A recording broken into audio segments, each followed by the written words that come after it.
السلام علیکم، میں ہوں آپ کا ہوسٹ حافظ عمیر اور آپ کو میرے یوٹیوب چینل پر خوش آمدید۔ آج ہم بات کرنے والے ہیں پاکستان کے دو ایسے انٹرسٹنگ کاروبار کے بارے میں، دو ایسے انٹرسٹنگ بزنسز کے بارے میں جن کے اندر آپ حیران ہو جائیں گے کہ یار اتنا پوٹینشل بھی ہے، جبکہ یہ ایسی حیران کن باتیں میں آپ کو جو بتانے والا ہوں۔ مثلا آپ کو میں مثال دیتا ہوں، جیسے کوئی بزنس ہو، اس کے اندر آپ کو پروڈکٹ چاہیے۔ یہ ایسے بزنسز ہیں آپ کو پروڈکٹ ہی نہیں چاہیے، تو آپ کے پاس پروڈکٹ نہیں ہے، کوئی ٹینشن والی بات ہی نہیں ہے۔ دوسری بات یہ کہ اور بزنس کوئی بھی ہو، آپ کو کلائنٹ چاہیے۔ یہ بزنس ایسا ہے آپ کے پاس کلائنٹ نہیں ہے، کوئی ٹینشن نہیں ہے، پرابلم والی بات ہی نہیں ہے، آپ کما سکتے ہیں۔ تیسری چیز یہ کہ کلائنٹ کے اندر دو قسم کے لوگ ہوتے ہیں، انویسٹر ہوتا ہے، اینڈ یوزر ہوتا ہے۔ مارکیٹ سے انویسٹر ختم ہو گیا ہے تب بھی کوئی ٹینشن نہیں، اینڈ یوزر ختم ہو گیا ہے تب بھی کوئی ٹینشن نہیں۔ یہ بزنسز ایسے ہیں جو رک نہیں سکتے، لیکن یہ بزنس تب رک سکتے ہیں جب آپ کے پاس نیٹ ورکنگ نہیں ہوگی، جب آپ کے پاس ریلیشن شپ نہیں ہوگا۔ آپ کو اس بزنس میں صرف ایک ہی چیز چاہیے، نیٹ ورکنگ۔ آپ کو چیز چاہیے ریلیشن شپ، آپ کو چاہیے لوگوں کے ساتھ تعلقات، سلام دعا، اٹھنا بیٹھنا، آپ کے ساتھ آپ کا انفلوئنس چاہیے، آپ کا لوگوں کے اوپر امپیکٹ چاہیے، تو آپ یہ بزنس بہت اچھے طریقے سے کر سکتے ہیں۔ اچھا، ان سب باتوں کو اب ہم ایک مثال کے ساتھ سمجھتے ہیں۔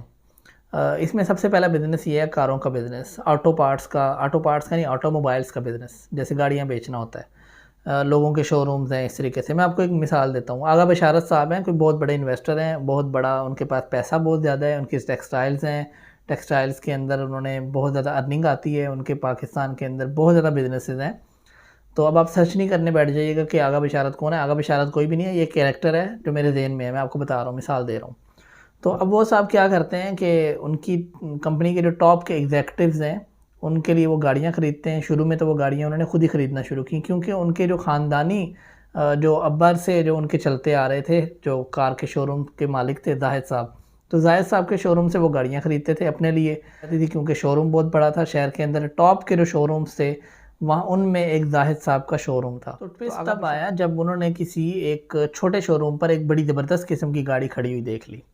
زاہد صاحب کا تو شو روم بہت بڑا تھا، جہاں پر میں آپ کو بتایا کہ ہمیشہ 50 60 100 گاڑیاں آلویز اویلیبل ہوتی تھیں فار سیل، لیکن ان کے پاس وہ گاڑی نہیں تھی۔ انہوں نے وہ گاڑی دیکھی کسی اور علی صاحب کے شو روم پہ۔ علی صاحب کا چھوٹا سا شو روم تھا، ایک ہی گاڑی ان کے پاس آتی تھی، بیچتے تھے، پھر کوئی نئی گاڑی آتی تھی، پھر بیچتے تھے۔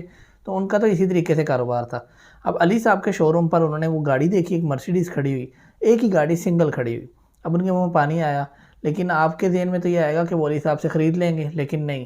یہ جو خاندانی لوگ ہوتے ہیں، جو رچ لوگ ہوتے ہیں، ان کی میں آپ کو ایک خاصیت بتاتا ہوں کہ یہ ان کا ایک ہی چوکیدار ہوتا ہے، ایک ہی گن مین ہوتا ہے، اور اس گن مین کے بعد جو دوسرا گن مین ہوتا ہے وہ اس کا بھائی ہوتا ہے، پھر اس کا کزن ہوتا ہے، پھر اس کی فیملی سے کوئی بندہ۔ ہر جگہ پہ زیادہ زیادہ لوگوں سے بات چیت نہیں کرتے۔ تو وہ لوگ ایسے نہیں کرتے کہ اب علی صاحب کے شو روم پر ان کو گاڑی پسند آ گئی ہے تو وہ علی صاحب سے بات کریں گے اور گاڑی خرید کے گھر آ جائیں گے، وہ ایسے نہیں کریں گے۔ وہ زاہد صاحب کو ہی کال کریں گے۔ زاہد صاحب کو وہ کال کی، زاہد صاحب کو کہا کہ زاہد صاحب مجھے گاڑی چاہیے، وہ علی فلاں شو روم پر کھڑی ہوئی ہے، آپ وہاں سے مجھے گاڑی تو دلا دیجئے، اور اس گاڑی کا پتہ کیجئے اس کی کیا اسپیسیفیکیشن ہے، کیا پرائس ہے۔ اب زاہد صاحب ٹھہرے بڑے بزنس مین، وہ ایک چھوٹے شو روم والوں کو کیوں کال کریں گے؟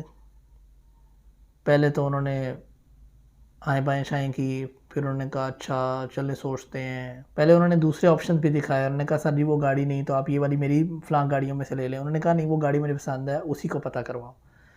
پھر انہوں نے زاہد صاحب نے دل پہ ہاتھ رکھتے ہوئے پہلے کوشش کی کہ اپنے ہی کسی آفس سے کسی کو کہیں کہ کال کر کے اس سے گاڑی کا پتہ کراؤ، لیکن پھر انہوں نے کہا نہیں، یہ گاڑی چونکہ اپنے انویسٹر کو دلانی ہے، اس لیے خود پتہ کر کے خود ہی اس کی ساری ایچی بیچی نکلوا کے میں خود بات کروں۔ تو انہوں نے پھر خود علی صاحب سے بات کی، اور علی صاحب کی سمجھے کہ ایک لائن سیٹ ہو گئی، پہلی ڈیل ہو گئی نا ان کے ساتھ، ایک پہلی چیز انہوں نے بیچ دی۔ تو اس طریقے سے انہوں نے علی صاحب سے گاڑی خرید کے آغا بشارت صاحب کو دے دی۔ تو آپ مجھے یہ بتائیں کہ علی کے پاس تو صرف پروڈکٹ تھی، بائر تو نہیں تھا نا اس کے پاس، بائر تو تھا زاہد صاحب کے پاس۔ تو یہ ایک ایسا بزنس ہے جس کے اندر آپ کے پاس بائر نہیں ہو، آپ کی چیز بک جائے گی۔ اسی طرح زاہد صاحب کے پاس پروڈکٹ تو نہیں تھی، زاہد صاحب کے پاس بائر تھا، تو آپ کی چیز بک گئی۔ تو اس انڈسٹری کے اندر نیٹ ورکنگ بہت زیادہ ضروری ہے۔ تو زاہد صاحب کی اگر علی صاحب کے ساتھ نیٹ ورکنگ نہیں ہوگی، اور اگر علی صاحب یہ کہہ دیں کہ میں یہ گاڑی نہیں دوں گا، تو زاہد صاحب کا انویسٹر خراب ہوگا۔ اسی طرح کا جو دوسرا بزنس ہے وہ ہے ریل اسٹیٹ کا بزنس۔ ریل اسٹیٹ کے اندر بھی ایسا ہی ہوتا ہے کہ ایک بڑے انویسٹر کو جب ایک کارنر کا کوئی پلاٹ پسند آ جائے، تو وہ پتہ چلے کہ وہ تو شہر کا وہ جو سب سے چھوٹا بروکر ہے وہ اس کے پاس ہے وہ پلاٹ، تو مجبوراً ایک بڑی کمپنی والے کو بھی اس کے پاس جانا پڑتا ہے اور اس سے بات کرنی پڑتی ہے کہ سر یہ پلاٹ آپ کتنے کا بیچیں گے، سر کہہ کے بات کرنی پڑتی ہے، کیونکہ وہ خود بائنگ کے لیے گیا ہوتا ہے۔ تو یہ ریئل اسٹیٹ اور آٹو موبائلز کے اندر بڑی بیسک سی چیزیں ہیں کہ ان کے اندر ریلیشن شپ چاہیے، ایک بڑی کمپنی والے کو چھوٹی کمپنی والے کے ساتھ سلام دعا چاہیے، تعلقات چاہیے، تو یہ بزنس چلتا رہے گا، صرف نیٹ ورکنگ اس کی بنیاد ہے۔ مجھے امید ہے آپ کو بات سمجھ میں آئی ہوگی، انشاءاللہ ان فیوچر آپ کو یہی بتایا جائے گا کہ آپ نے یہ بزنسز کیسے کرنے ہیں، اور آپ کو ریئل اسٹیٹ کے انشاءاللہ میں آپ کو A to Z ہر چیز اس چینل پر آپ کو انشاءاللہ بتاؤں گا۔ دعا میں یاد رکھیے گا۔ اللہ حافظ، السلام علیکم ورحمۃ اللہ وبرکاتہ۔